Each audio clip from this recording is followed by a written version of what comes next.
परमेश्वर ने स्वर्ग बनाकर अपना सिंहासन वहां लगा दिया ताकि स्वर्गदूत उनकी आराधना कर सकें। धरती पर एडम और ईव से हर दिन मिलना, फिर मिलाप का तंबू, जेरूसलम में अपना भवन बना लेने की आज्ञा और फाइनली प्रभु यीशु का आना और उनके बाद पवित्र आत्मा परमेश्वर हमारे अंदर वास करना, सब परमेश्वर की हमारे साथ नजदीकी का रिश्ता रखने के चिन्ह हैं। ये रिश्ता हम प्रेयर्स के द्वारा रखते हैं और जो प्रभु यीशु ने मनुष्य जीवन में किया हम भी करें। शुरू करते हैं परमेश्वर के वचन से।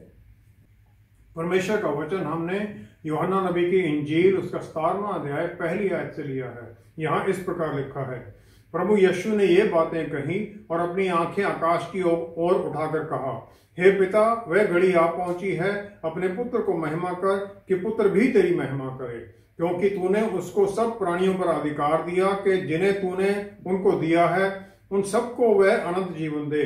और अनंत जीवन यह है कि वे तुझ एकमात्र सच्चे परमेश्वर को और यीशु मसीह को जिसे तूने भेजा है जाने। जो कार्य तूने मुझे करने को दिया था उसे पूरा करके मैंने पृथ्वी पर तेरी महिमा की है। अब हे पिता, तो अपने साथ मेरी महिमा उस महिमा से कर जो जगत की सृष्टि से पहले मेरी तेरे साथ थी। परमेश्वर का वचन पढ़े और सुने जाने से आशीष हो। आमीन। पुराने नियम में अलग अलग लोगों की प्रार्थना है और प्रभु यीशु ने एक आदर्श प्रार्थना देने के बाद अपनी प्रेयर को भी लिखवा दिया। हमें इन सब में किस तरीके को फॉलो करना चाहिए? पहला शमूएल पहला अध्याय 13वीं और 15वीं आयत में हाना की प्रेयर है। हाना का होंठ तो हिलते हैं क्योंकि उसने अपनी आत्मा, अपना प्राण उंडेल दिया परमेश्वर के सामने।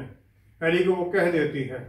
प्रार्थना हम करते क्यों हैं? ताकि परमेश्वर के मन को हम जान सकें और अपना मन उनके सामने खोल सकें। उत्पत्ति 18 में अब्राहम की प्रेयर है। निर्गमन 32 में मूसा की प्रेयर है। पहला राजा 8वें अध्याय में राजा सुलेमान की प्रेयर है। मत्ती 6 में 9 से 13 तक प्रभु यीशु ने हमें प्रार्थना करना सिखाया। प्रभु यीशु मार्कुस 1:35 में सवेरे सवेरे उठकर प्रार्थना के लिए चले जाते हैं। लूका 6:12 में सारी रात वो पर्वत पर प्रार्थना करते रहते हैं। लेकिन उनकी जो लिस्ट की गई प्रेयर है वो सिर्फ यूहन्ना 17 में है। उत्पत्ति 3 अध्याय 8वीं आयत में हम देखते हैं, आदम और ईव से हर दिन परमेश्वर मिलने आते हैं ताकि वो उनकी आराधना कर सके, उनकी हजूरी में बैठ सके।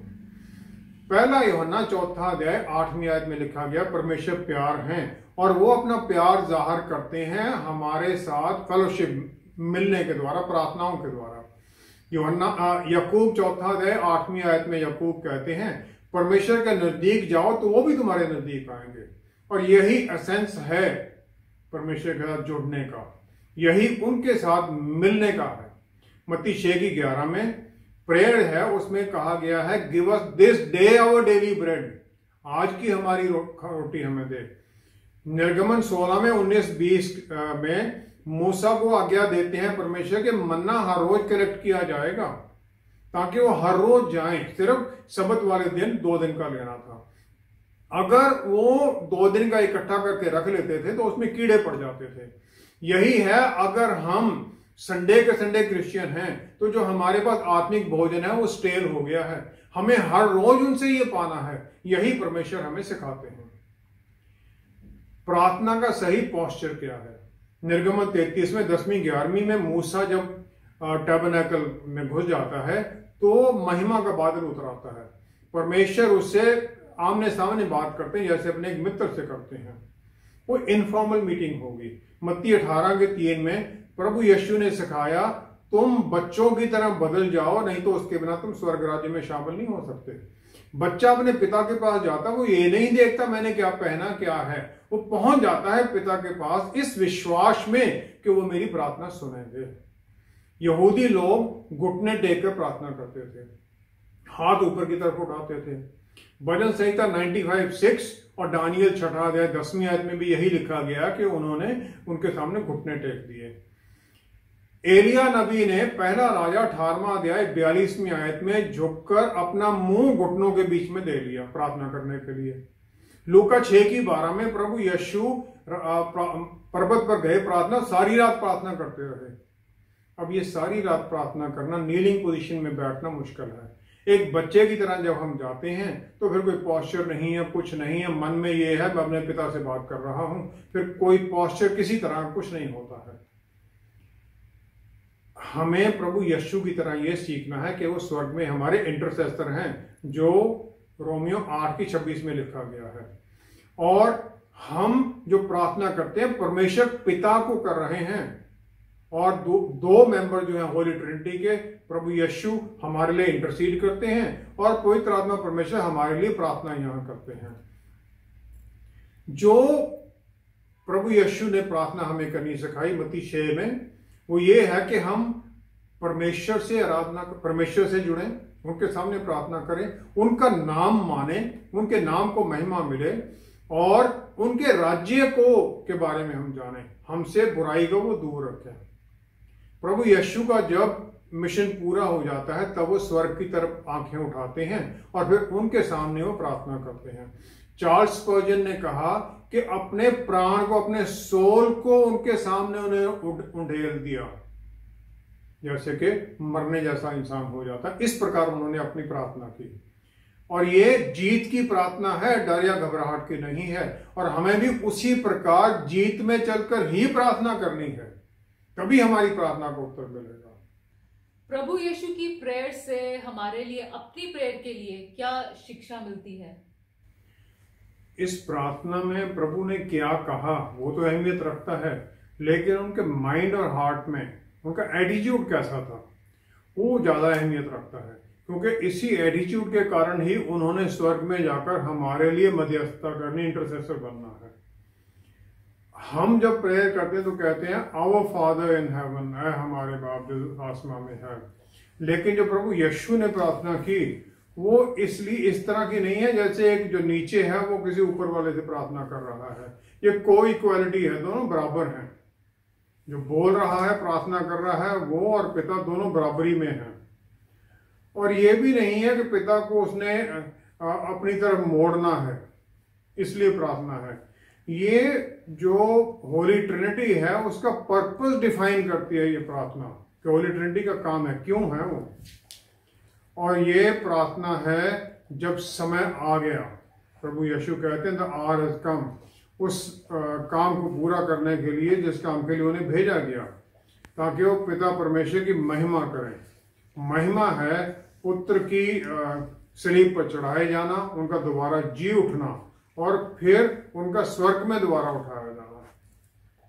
जो लंबा समा शुरू होता है गेत्समनी पार्क की प्रार्थना से, उनका अरेस्ट किया जाना, यहूदी जो लीडर हैं उनके द्वारा उनको मिसट्रीट किया जाना, बुरा बर्ताव करना, स्कूजिंग, उनके वो कोड़े मारे जाने, सलीब पर चढ़ाया जाना और कब्र में जाना और जी उठने तक, ये सारा कुछ जितना समय है ये उसे वो से एक घंटा कह देते हैं। आर इसका 1 आवर। इस प्रार्थना के 3 बेनिफिशियरी हैं, तीनों को लिए है ये, 3 लोगों के लिए। पहला प्रभु यीशु अपने लिए करते हैं, दूसरी प्रार्थना है वो जो 12 चेले उनके लिए करते हैं, फिर तीसरा पार्ट है उन लोगों के लिए जो 12 चेलों की और उसके आगे वालों की बात सुनकर प्रभु यीशु में विश्वास में जुड़ते हैं।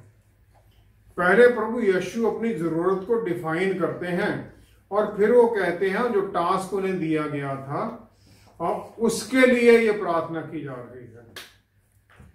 परमेश्वर से जो महिमा मांगते हैं वो अपनी कोई खुद के लिए सेल्फिशनेस नहीं है, लेकिन पिता परमेश्वर की महिमा के लिए मांग रहे हैं।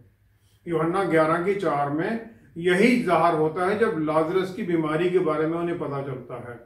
वो कहते हैं पिता परमेश्वर की महिमा होनी चाहिए पुत्र के द्वारा, इस इवेंट के द्वारा भी, लाजरस की बीमारी के द्वारा भी।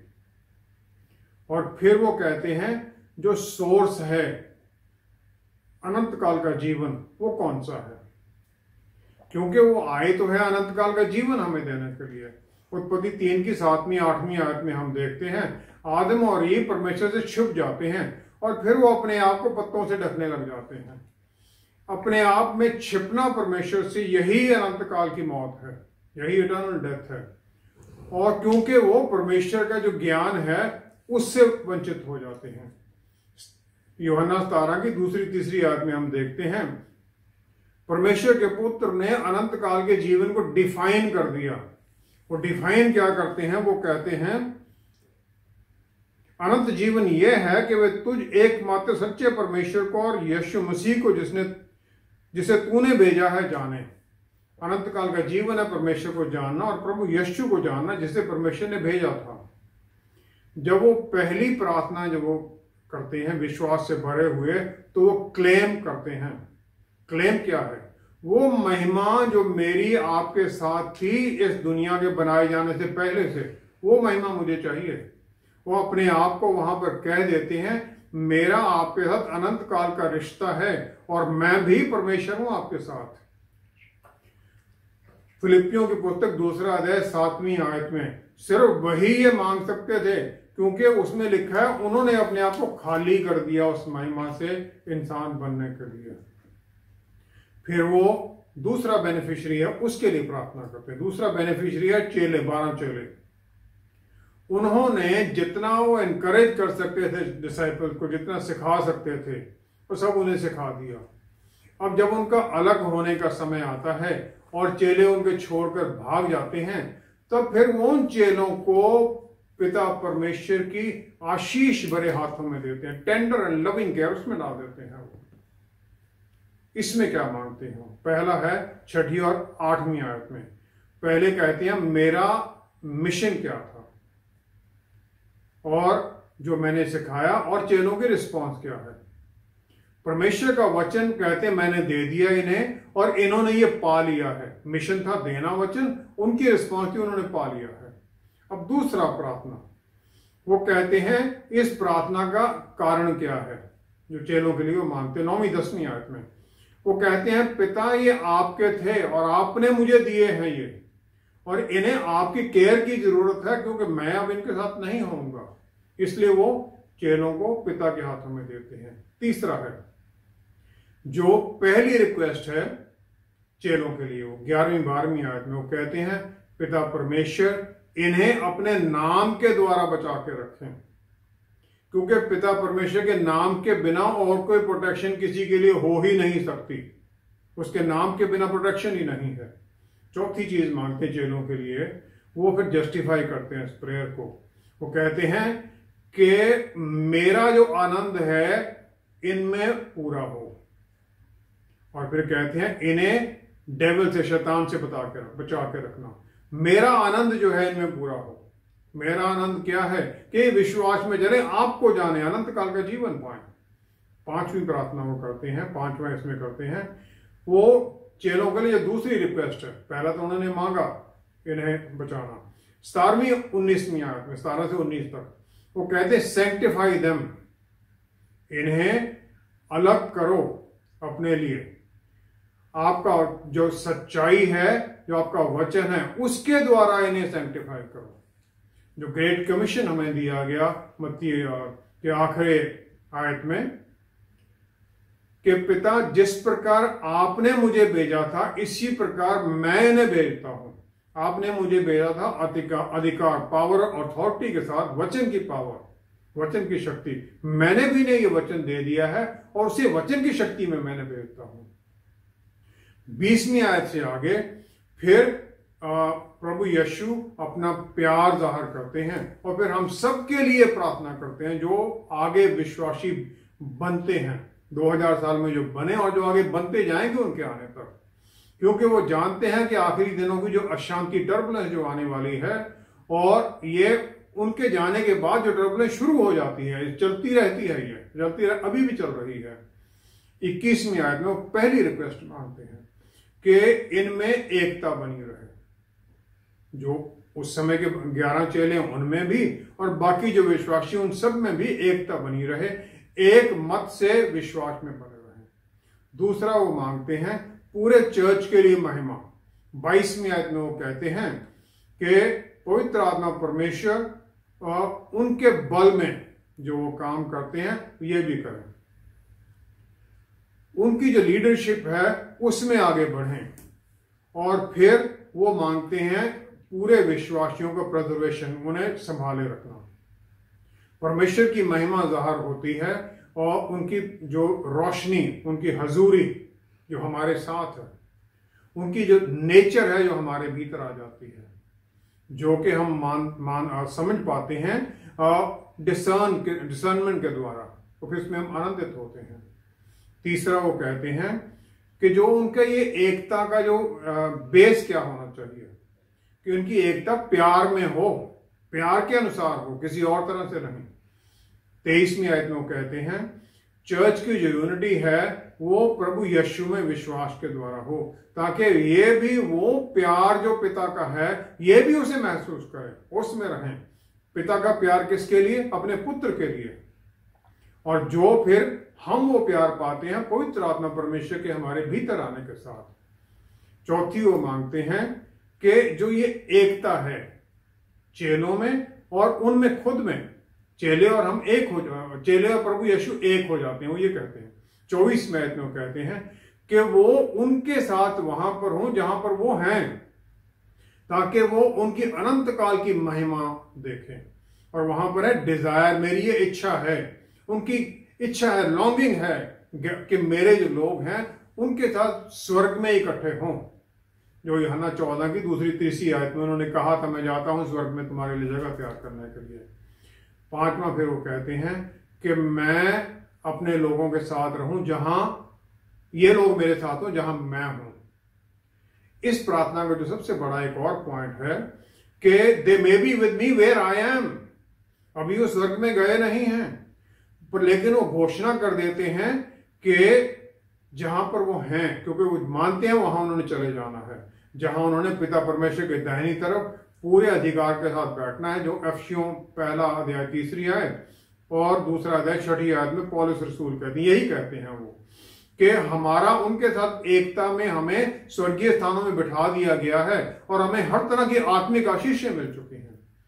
5वीं फिर एक फाइनल डेक्लेरेशन है, जीत की डेक्लेरेशन 25वीं 26वीं आयत में वो कहते हैं मैंने आपका नाम इन्हें बता दिया, डिक्लेयर कर दिया है। इसी प्रार्थना से गेत्समनी पार्क की प्रेयर निकलती है कि और उसी के जो तुम आपकी इच्छा पूरी हो, वही निकलता है फिर जो उनको प्रोसिक्यूट करने वाले हैं यहूदी लोगों के सामने साइलेंट है। जिस प्रकार एक भेड़, sheep is silent before its shearers, जो यशायाह नबी ने 53 की 7 में कहा था, अपने मुंह नहीं उन्होंने खोला, अपने आप को डिफेंड नहीं करते हैं, उसी से निकलता है। उनका जो चुप रहना है वो पिता को महिमा और ज्यादा देता है। यूहन्ना 19 की 7 से 8 में पायलट डर जाता है। मार्कुस 15 की 39 में जो सेंचुरियन था वो कह देता सच में यह परमेश्वर का पुत्र था। पिता का नाम जो गैब्रियल एंजल मरियम को सुनाता है, वही फिर नाम क्रूसिफिक्शन के समय पर महिमा पाता है, जी उठने के समय पर उनका उठाया जाना, स्वर्ग में महिमा पाना, यह सब कुछ पवित्र आत्मा परमेश्वर के साथ होता है। और यही मैसेज फिर वो गॉस्पेल के द्वारा हमें देते हैं और हम फिर ये आगे लेके जाते हैं। यही प्रभु यीशु की प्रार्थना का सबसे ज्यादा जो पॉइंट है वो है, इंपॉर्टेंट पॉइंट्स ये है। हमारे प्रेयर्स में हमें किस तरह सब कुछ मांगना चाहिए कि हम परमेश्वर से उत्तर पाएं? धरती पर प्रभु यीशु की मिनिस्ट्री जो 3.5 साल वो करते हैं, उसका सबसे इंपॉर्टेंट पार्ट क्या है? वो ये है कि हर पल वो पिता परमेश्वर पर निर्भर हैं। यूहन्ना 5 की 30 में वो कह देते हैं मैं अपने आप से कुछ नहीं कर सकता, जैसा सुनता हूं जैसा न्याय करता हूं, और मेरा न्याय सच्चा है क्योंकि मैं अपनी इच्छा नहीं करता, अपने भेजने वाले की इच्छा करता हूं। जब वो प्रार्थना करते हैं महिमा महिमा मांगते अपने लिए ताकि पिता की महिमा हो स्वर्ग में, अपने लिए कुछ नहीं मांगते वो।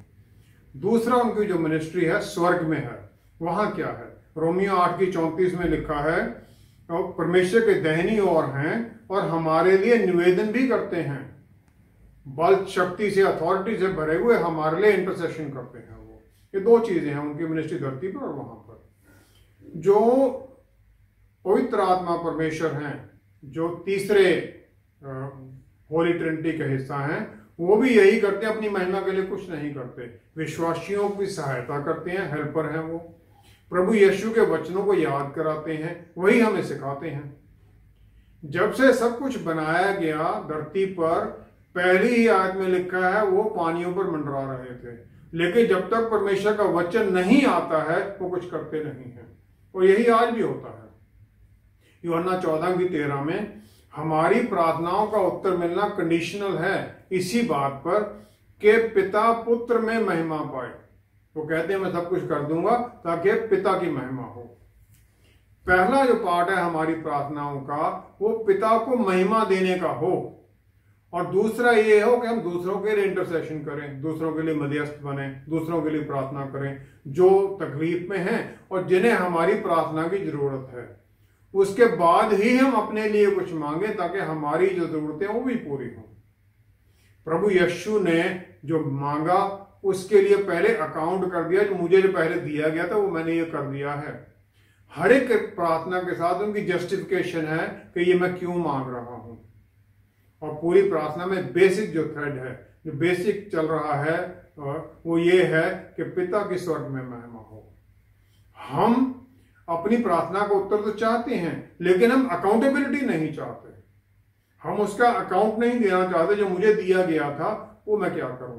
जो तोड़ों का दृष्टांत प्रभु यीशु ने बताया वो अकाउंटेबिलिटी के बारे में है। वो प्रभु यीशु अपने ऊपर जाहिर करते हैं प्रार्थना में, और हमें भी ये करना है। याकूब की पुस्तक 4 अध्याय उसकी 2-3 आयत में हम देखते हैं जो पहला चर्च था यरूशलेम में, उसमें अपोस्तल जेम्स थे प्रभु यीशु के भाई। वो कहते हैं तुम्हें इसलिए नहीं मिलता कि मांगते नहीं, तुम मांगते नहीं इसलिए मिलता ही नहीं है। और फिर वो कहते हैं तुम मांगते हो और पाते नहीं इसलिए कि बुरी इच्छा से मांगते हो ताकि अपने भोग विलास पर उड़ा दो। अपने लिए मांगते हो, किसी दूसरे की भलाई के लिए नहीं, पिता परमेश्वर की महिमा के लिए नहीं। परमेश्वर ने इंसान को बनाने से पहले सब कुछ उसकी जरूरतों के लिए बना दिया, फिर कह दिया हाँ अच्छा है, इंस्पेक्ट किया हर दिन, देखा अच्छा है, क्योंकि वो सब कुछ वहां था ताकि इंसान की जरूरतें पूरी हों और फिर उसके द्वारा वो परमेश्वर की महिमा करे। ड्यूटरनॉमी 28वां अध्याय पहली 14 आयत में जो आशीषें लिखी गई हैं उन लोगों के लिए जो परमेश्वर की आज्ञा में चलते हैं। उसके बाद में 15वीं आयत से लेकर तकरीबन 50 आयतें हैं जिसमें श्राप लिखे गए हैं उनके लिए जो आज्ञा नहीं मानते हैं। परमेश्वर अपने लोगों को, अपने बच्चों को श्राप नहीं देना चाहते हैं, लेकिन वो चाहते हैं पूरी आज्ञाकारिता में चलें। कौन है ऐसा जो एक बिगड़ा हुआ बच्चा है उसे कुछ आशीष देना चाहे? परमेश्वर भी चाहते हैं हम उनकी आज्ञाकारिता में चलें। यूहन्ना 17:24 में प्रभु यीशु ने विश्वासियों के लिए कहा कि ये वहां पर हो जहां मैं हूं, ताकि वो मेरी महिमा देखें जो आपने मुझे दी है। उन्हें महिमा वो दी जानी है स्वर्ग में उठाए जाने के बाद में। अभी उनका सलीब पर अभी नहीं गए हैं, वो जी उठना भी होना है, लेकिन वो ये मानते हैं कि मेरी प्रार्थना मान ली गई है। याकूब की पुस्तक 1 अध्याय 6-7 आयत में प्रार्थना का क्या है? वो कहते हैं प्रार्थना मांगो और फिर ये मान लो कि तुम्हें मिल गया है, क्योंकि जो शक करता है तुम्हारे विश्वास के परखे जाने से धीरज उत्पन्न होता है। वो कहते हैं विश्वास में ये मान लो कि जो तुमने मांगा है वो मिल गया है। जो शक करता है वो समुद्र की लहर के मुताबिक है, उसे कुछ नहीं मिलेगा। और फिर हम प्रार्थना करते हैं, चलो परमेश्वर से प्रार्थना कर दी, एक पास्टर से प्रार्थना कराई, किसी दूसरे को भी बोलते हैं इससे भी करा लें प्रार्थना, तीसरे से भी करा लें। मुझे एक प्रेयर रिक्वेस्ट आई जिसमें शुभ संदेश चैनल पर जितने भी मिनिस्ट्रीज हैं उन सबके एड्रेस डालकर इकट्ठा एक जनरल अपील डाल दी गई। ऐसी प्रार्थना को तो जो पढ़ते हैं वो भी शायद प्रार्थना ना करते हो। हमने प्रार्थना कर दी, लेकिन इसका मतलब है उसे विश्वास नहीं है। परमेश्वर ऐसी प्रार्थनाओं को उत्तर कम ही देते हैं। प्रभु यीशु की प्रार्थना बिल्कुल स्पेसिफिक है और कोई भी पॉइंट उसमें जहां खास जरूरत है उसे वो दोबारा 2 बार बोलते हैं। जो स्पेसिफिक है उसका मतलब ये है कि हमारे मन में क्लियर है हमें क्या चाहिए। हम अपनी जो इच्छाएं, जो जरूरतें हैं उन्हें पूरी तरह डिफाइन करते हैं और फिर हम जो उनके साथ नजदीकी है, उनके ऊपर हमारी निर्भरता है, हम उसके ऊपर एम्फेसिस देते हैं, उसके ऊपर हम जोर डालते हैं। और फिर जो हमारी स्पेसिफिक प्रेयर है वो हमें अलर्ट रखती है आंसर्स के लिए भी। हमें पता है हमने ये मांगा था, इसको उत्तर मिला या नहीं मिला। और फिर जो स्पेसिफिक प्रार्थना है हमारे विश्वास को भी बढ़ाती है। मार्कुस 10 का 51 आयत हम उसमें देखें। मार्कुस 10 में प्रभु यीशु यरीहो जा रहे हैं और यरीहो के रास्ते में बार्थमई अंधा है जन्म से, जो बेगर है।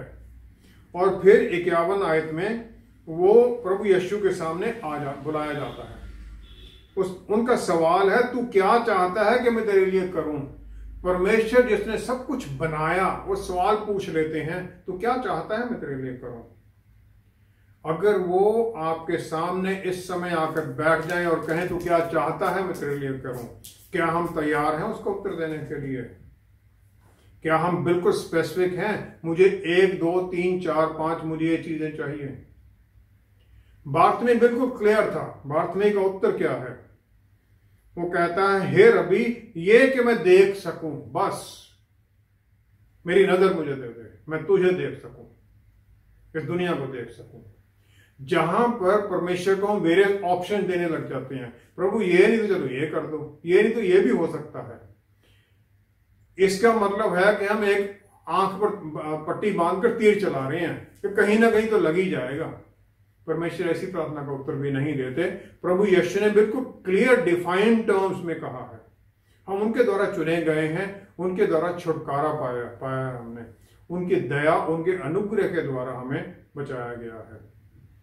फिर भी हम अपनी महिमा चाहते हैं, अपनी इच्छा पूरी करना चाहते हैं। मत्ती 6 की 9 से 13 में जो प्रभु यीशु ने हमें प्रार्थना सिखाई बड़ी क्लियर है। वो कहते हैं इस प्रकार, तेरा राज्य आए, तेरी इच्छा जैसी स्वर्ग में पूरी होती है वैसे पृथ्वी पर भी हो। पहले वो कहते हैं तेरा नाम पवित्र माना जाए, हैलोड बी योर नेम। फिर आखिर में है, क्योंकि राज्य, पराक्रम और महिमा सदा तेरे ही हैं, सब कुछ तेरा ही है, तेरी ही इच्छा पूरी हो, तेरा ही नाम महिमा पाए। ये प्रार्थना है वो हमें सिखाई उन्होंने। जब हम प्रभु यीशु की तरह इस प्रकार प्रार्थना करने लग जाते हैं फिर हमें याद रहता है और फिर यही हमारे मन में बैठ जाता है सदा के लिए, और फिर इसके अनुसार अपना जीवन जीने लग जाते हैं। हम फिर हर काम में उन्हें ही महिमा देना चाहते हैं। आइए हम प्रार्थना करें। पिता परमेश्वर, आपका धन्यवाद करते हैं हम ऐसी आशीषों के लिए। प्रभु यीशु, आपने हमें प्रार्थना करना सिखाया और पवित्र आत्मा परमेश्वर हमारे साथ प्रार्थना करते हैं। बस यही होता रहे हमारे जीवन में पवित्र आत्मा परमेश्वर, कि हम आपकी अगुवाई में पिता से जुड़ सकें, प्रभु यीशु के नाम में जुड़ सकें, ताकि पिता, पुत्र और पवित्र आत्मा को हमारे जीवन के द्वारा महिमा मिले। सब कुछ यीशु मसीह के नाम में मांगते हैं। आमीन, आमीन, आमीन। यूहन्ना रसूल ने अपने द्वारा लिखी इंजील में 5 बार कहा, वो चेला जिसे प्रभु यीशु प्यार करते थे। ये तो हम सब जानते हैं कि परमेश्वर प्यार है और हमसे प्यार करते हैं। बस इसी विश्वास से भरे हुए ही हम उनसे उत्तर पाने के लिए प्रार्थना कर सकते हैं, जैसे कि प्रभु यीशु ने किया। हमारे साथ एक बार फिर जुड़ने के लिए आपका बहुत बहुत धन्यवाद। अगले हफ्ते आपसे फिर मुलाकात होगी। Stay blessed. शालोम।